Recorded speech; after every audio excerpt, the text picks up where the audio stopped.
কান্দাও কুলের সন্তান কাইরা নিয়া অল্প বয়সে অনেক মা দেখবা মেডিকেলে সন্তান জন্ম দিচ্ছে, স্তনদুগ্ধ পান করার সময় নাই, মা সন্তানটা মৃত্যুর করে ডলে পড়ছে। আর অনেক অল্প বয়সে মা বাবারে হারায়, বড়ইয়া মা বাবা ডাকার মতো সামর্থ্য আর তার থাকে না। অন্যজন যখন পাশের ঘরের মা বাবা হইয়া ডাকে, তার নয়ন জলে বক্ষ বেশি যায়। তাহলে কান্দাও গো তুমি মা বাবা কাইরা নিয়া, কাউরে কান্দাও কুলের সন্তান কাইরা নিয়া, আবার কাউরে করো জনম দুঃখী গো দয়াল তার স্বামী কেড়ে নিয়া। অল্প বয়সে রাখছো তারে বিধবা বানাইয়া গো, কি কেলা কেলিছ দয়াল গো। ভক্ত গো, যা কিছুই করেন না মাগো, সন্ধ্যার সময় গিয়ে ঠাকুর ঘরে গিয়ে একটু গোবিন্দকে প্রণাম করে মনের অন্তরের কথাটা জানাবে। আপনারা যে সনাতন ধর্মের, তার পরিচয় কি থাকবো? আপনাদের পরিচয় হচ্ছে আপনাদের স্মৃতিতে সিঁদুর, হাতের মধ্যে হচ্ছে শাখা।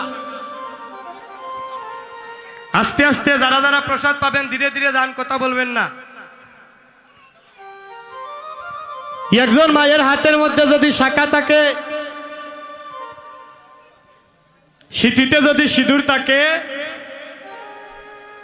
ওই মাকে যে কোনো স্থানে দর্শন করলে আমরা বুঝতে পারবো ওই মা আমার সনাতন ধর্মের মা।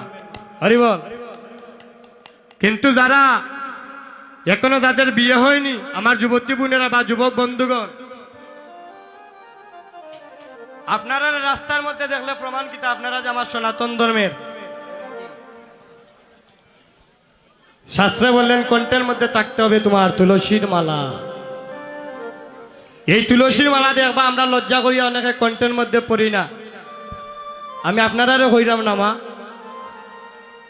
এই তুলসীর মালা অনেক সন্তান দেখা যায় লজ্জা করিয়া তুলসীর মালা কণ্ঠের মধ্যে তারা পড়ে না। এগুলা সন্তানের দোষ নয়, মা বাবার কিছু দায়িত্বহীনতার কারণে সন্তানগুলো এমন হয়। হরিবল।